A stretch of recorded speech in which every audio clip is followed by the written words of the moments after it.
Good morning. I am actually good day. I am H. Robert Silverstein, MD, for the Preventive Medicine Center, which is located in Hartford, Connecticut. And I live in West Hartford, Connecticut. So that's why I'm on West Hartford Cable Access TV and pleased to be so or do so, whichever is correct. Pleased to be on West Hartford Cable Access TV. My usual joke and truth, SMF, send millions fast, to both West Hartford Cable Access TV and to the Preventive Medicine Center, if you are so inclined. We appreciate that. Now, let's see here. This is a drawing that was left for me, and I like that. That's a happy picture and makes me smile. I think I'm going to sneeze in a minute. Excuse me. There we go. All right, now, the NFL. I don't have the enthusiasm for the NFL. Now, maybe that's because I'm a big fan of Tom Brady, although I sort of think that he's messed up his life by coming back and his team simply hasn't got it together. Certainly his record is not great this year. I also remain a fan of the New England Patriots, who are stumbling along. Very impressed with Philadelphia Eagles, but any of a number of other teams are impressed, but somehow I just can't seem to get into it as much as I usually do. So much for the NFL. Next, I want to talk about the weather. Today is a beautiful day. I haven't looked to see what the temperature is yet, but the sun is out. It's not terribly cold, and there is definite climate change. Now, I really consider it up in the air as to whether or not it is man-made climate change. One of the articles I read says that the carbon dioxide concentration in the atmosphere follows the rise in temperature, not precedes it, not causes it, but follows it. And I think this rush, this entirely inappropriate rush to green energy when we're not ready to make that transition. Friend of mine, Richard Daley, Roman numeral 3, Richard Daley III, makes the point that hybrid automobiles ought to be what we're talking about, not strict electric vehicles, EVs, as their cause. Which brings me to a brief discussion of Tesla's stock. Somebody wanted to throw a stone at Elon Musk for taking over Twitter and, to me, freeing it up as opposed to the way it was. We can get into how the collusion existed between the FBI and the Department of Justice. That's not a conspiracy theory. That is actual fact, that they were canceling or wanted people's shadow banned. They could put information on, but nobody could see it. The way our government is behaving is irresponsible, which brings me to further discussion, but let's get back to the ecological discussion. So Tesla stock went down, supposedly because of Elon Musk's handling of Twitter. Now, it turns out that all the comparable stocks also went down. And by that, it's similarly. So that was fake information. Now, about fake information, I'm having a debate with a friend whether Fox News is more slanted or ABC, NBC, CBS, Washington Post, and New York Times are more slanted. They still have not formally apologized for saying that the Hunter Biden laptop is Russian collusion. They should make that a banner headline, all of them. Leslie Stahl, not that I'm a big Trump fan. I think he's foolish the way he's so self-obsessed and speaks the way he does. But some of his principles were and are correct. Certainly, we were not in the economic mess that we are now in due to Biden and Democrat policies. Now, you may think that I'm right wing. You go ahead and think what you want. I am a registered Democrat and have been so for forever. Maybe I shouldn't bring up my politics. I campaigned for Eugene McCarthy, voted for Bill Clinton, voted for Obama, et cetera, et cetera. And I'm not going to give you, and I never know how to say this word, bona fides, bona fides. Um, those are my credentials to prove what I am, even though I just did it. I think that this rush to green energy has really been silly, at wrong, bordering on criminal. By the way, under the current Biden Democrat administration, the average family has lost $2,000 to $4,000 worth of value and income due to increased costs in their life. Costs for gasoline, costs for heat, costs for oil, costs for energy, costs for food, and so on. Now, hang on. My friend is calling me. Good morning. I'm right in the middle of doing my TV show. Are you okay? Or better or worse? No, I'm home doing it remotely. This conversation is being recorded. Are you okay? Or maybe we'll talk later. Okay, talk to you later. Certainly getting better. Anyhow, that brings, okay, change of subject off the ecology. Let's talk about the coronavirus. Now, I have a colleague, and combined with myself, we have treated about 400 patients of the Omicron, of the coronavirus. Most recently, and most of my patients have had the Omicron variant. We have treated them with relatively high dose prednisone, and only one of my patients, who was elderly, weakened, advanced congestive heart failure, was admitted to the hospital. So that's one of 150 for me and one of 250 for my colleague, treated with high dose prednisone with vast improvement in all. Now, the question becomes, is that the correct treatment? And there are plenty of people who are not doing that. In fact, most physicians are not doing that. So where did that come from? I advise you to go to my website and read what I have presented.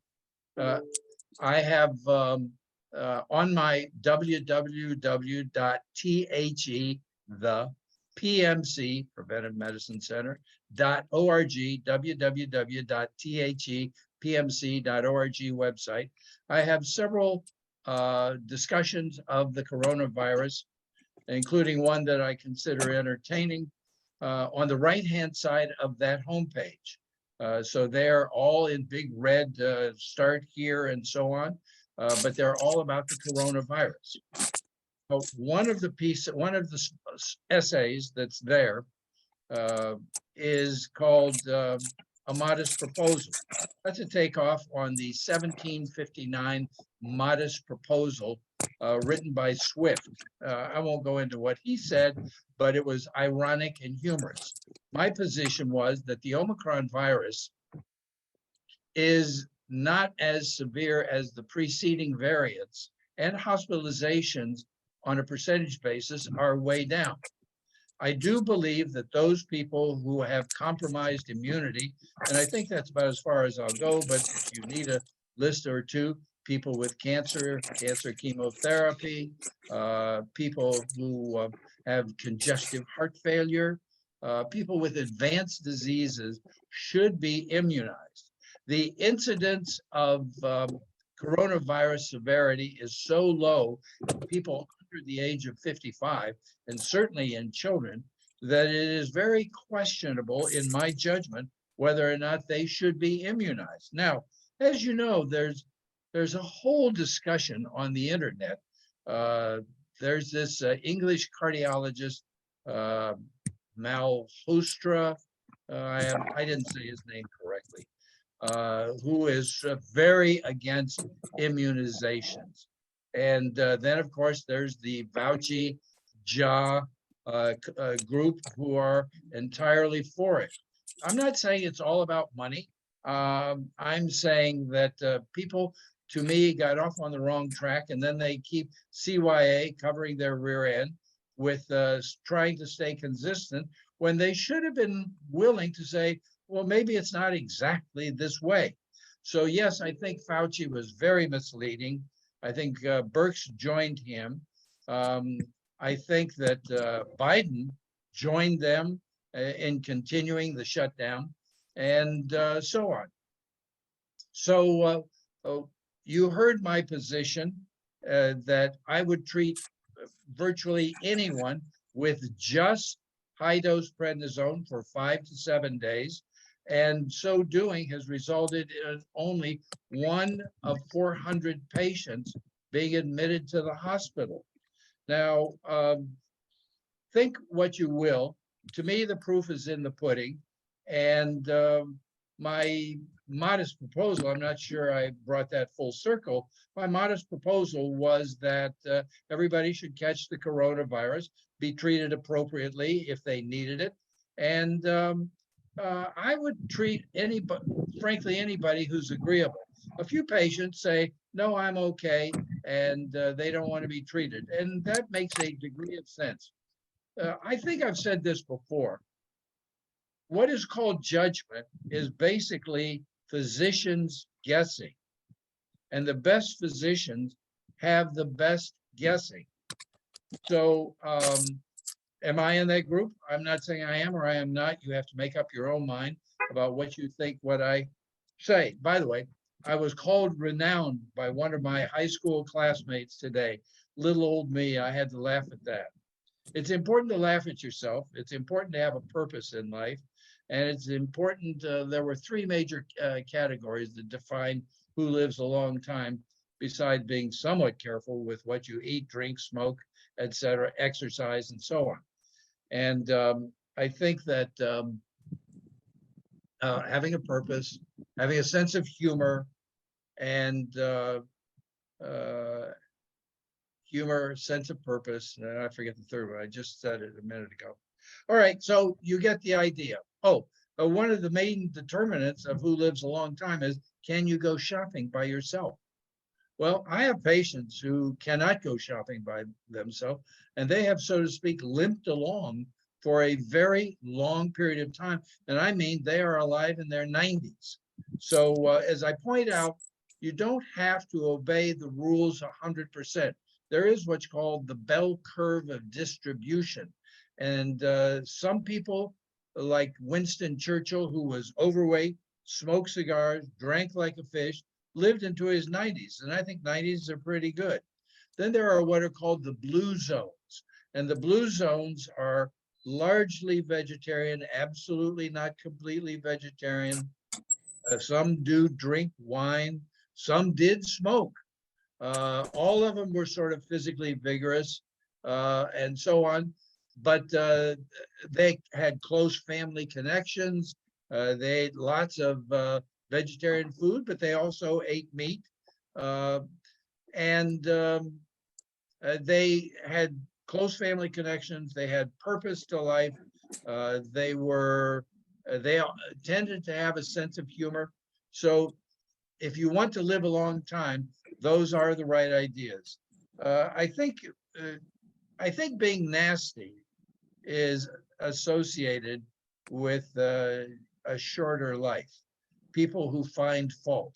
On the other hand, everything is what we might call bimodal. I've talked about the bell curve of distribution. There can be 2 bell curves brought together, sort of like an M shape.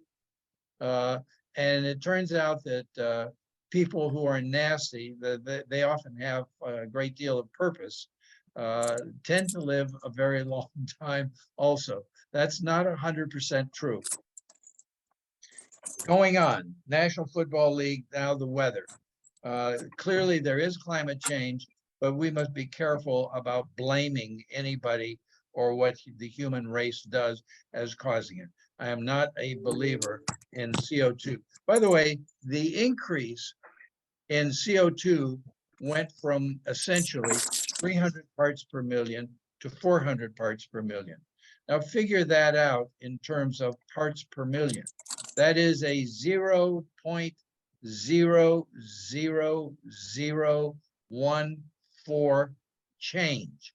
Remember, we're talking parts per million, 300 to 400. All right, enough of that. Now, here is my morning tea. It is 1 green tea bag with 1 white tea bag. I like the white tea that comes in a can. I get it at Whole Foods. Obviously, I could get it online. It's called Emperor's Tea. A nice little can about this size. I could have brought it over. And I've started to buy organic green tea. A buddy of mine said that buying organic tea is very important, and he knows a lot more about food than I do. So I trust him. Now, let's talk about Iran. 517 people have been killed in the revolt against the current administration in Iran. And still our president says nothing about it, no condemnation to speak of. Biden is clearly controlled by Ron Klain, Nancy Pelosi, Chuck Schumer, Susan Rice, Valerie Jarrett, and quote, the squad. To me, he has moderate, well-treated Alzheimer's disease. Yesterday I posted that I had said before that I thought he had chunked up. Well, I think he's slimmed down a bit. He wears peg pants. I think that looks a little silly at his age, but on the other hand, hey, he's the president and free to choose. So I'm just sort of making fun. Peg pants on our president. Look for it yourself. So getting back to Iran, which he has not condemned, and he still seeks to promote a treaty while Iran speeds ahead with its refining of uranium against our interest, against everybody's interest. 517 people have been killed. 517 people have been killed in the demonstrations against the government. 2 people were just hanged. 64 journalists were arrested, and what other? And 19,000 people have been arrested for protesting the government. Now, that's not rioting, that's protesting the government. 19,000 people in Iran. How can we possibly deal with them? I think we should speak up, you and I should speak up and let our representatives know that we should not be negotiating with them at all about any kind of nuclear deal where they will start having access to the international oil market. But hey, free to choose, make up your own mind, decide on your as you will. Now, just today, I was reading Quora, as I usually do, Quora.com. I find the writers on there fascinating, both that which is political, that which is historical, that which is scientific. I just find people there are really wonderful writers. And what's more, is generally short enough to hold my interest. I claim I have ADD. My son, Steve, says that I'm lazy. I suspect both are true, but in the for what it's worth column, that's that. He can easily sit down and read a book. I confess, I have not read a book in years. Now, that's not to say that I don't read. I read all the time, but it sort of has to be short enough to hold my interest. All right. So on Quora today, I posted, somebody asked a question. How do I avoid developing high blood pressure? And I gave my usual response. Be lean and trim, as close to having abdominal clear lines of definition and demarcation as you can. I didn't say you had to reach that excellent goal, but get as close to it as you can. Low percent body fat. Number 2, avoid salt in all things. If you eat restaurant food, you're eating plenty of salt. Generally, if you eat boxed and canned foods, you're eating plenty of salt. So I recommend foods exactly as they grow up out of the ground and in the field. I've invented a new phrase. I'm so proud of myself. It's called the field diet. Foods exactly as they grow up out of the ground and in the field. So I ought to get a trademark on that. Make millions, sell a book or something. You know how it goes. But so brown rice, millet, hulled barley, oat groats, quinoa, teff, amaranth, if you're familiar with those. Those are the grains. Grains, by the way, stop weight loss. So you got to go light on that if you're trying to lose weight. All the vegetables, if you're trying to lose weight, skip potatoes. You should skip potatoes just in general because they have a carbohydrate that comes in quick, like white bread and candy. Grains, vegetables, beans as your ideal protein. Gladiators who were massively muscular were called barley men. They ate lentil barley soups. They ate animal protein 3 times a year the night before they went into the arena. So the word burly, which means big and husky, comes from the word barley. So lentil barley soups will help you macho up if that's your interest, and you can do your weightlifting and so on. I read an article last night about a weightlifter who invented a new technique. The technique was originally created by Arthur Jones, who apparently invented the Nautilus equipment. And the guy whose picture, he was massively muscular. And if you're into those kinds of contests, he was beautiful. Not exactly my style, a little bit too muscular. But his name was Mike Mentz, M-E-N-T-Z. And this is high intensity training as opposed to multiple sets and reps to build muscle. Let's see here what emails after 15 grueling House votes. Oh, we'll come back to that. We're going to talk about the Speaker of the House eventually, maybe. So Mike Mentz listened to Arthur Jones and invented the concept of high intensity training, HIT, high intensity. And then now the newest version is high intensity interval training. So how to avoid high blood pressure is abdominal clear lines of definition. Look up Mike Mentz, M-E-N-T-Z, and Arthur Jones, if you will. Be lean and trim. Avoid salt like the plague. If you buy packages and cans, it should say you should calculate 12% sodium or less in the serving you're going to eat. Now, for instance, something might have 20% sodium in one serving. Well, you could use about half of one serving because that would bring you down to 10%.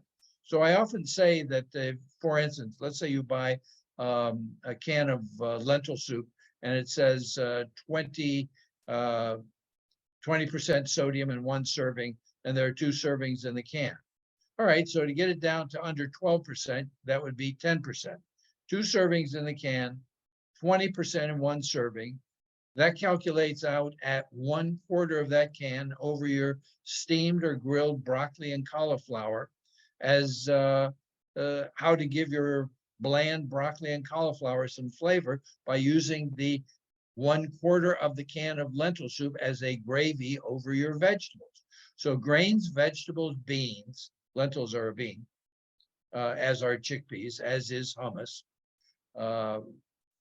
Red kidney beans, white kidney beans, great northern beans, black-eyed peas, split peas, etc. Those are beans. And it isn't like you need large amounts of them. You only need about 4 to 5 ounces most days. And if you want, you could have animal protein 2, maybe 3 times a week. Palm-sized serving for you. My palm for me, your palm for you. But those are my recommendations. Grains, vegetables, beans, fruit, nuts, and seeds. Almonds, pecans, walnuts, those are the those are the better nuts, not peanuts, not cashews, and only 2 Brazil nuts a day. And the reason for Brazil nuts is because they contain selenium, which is anti-cancer of the prostate and probably anti-cancer of the breast. So we've talked about how to limit alcohol to 4 drinks a week or less, and ideally not 4 drinks in one night. So plenty of exercise, positive attitude, don't add salt, keep your weight down, limit alcohol. Those are how to avoid high blood pressure naturally. The natural human condition is not to have high blood pressure, high cholesterol, or diabetes. At the 95% range, those conditions are curable with no medicines. Certainly they can be treated with medicine, but how would you like to go for a cure so that you don't need those, you don't need the doctor's visits, you don't need the co-pays, you don't need the side effects, and so on. Well, I think we're approaching the end, so I'd like to say a good day and God bless you all. Let me get out my, oh, here's my happy. There we go. There we go. Happy picture to you all. Enjoy the better weather. Clearly, we're having a milder winter than we used to 25 years ago. But c'est la vie, c'est la guerre. Deal with things as best possible and with humility. Avoid anger as much as you can. That's it. Down the street, I heard such a song.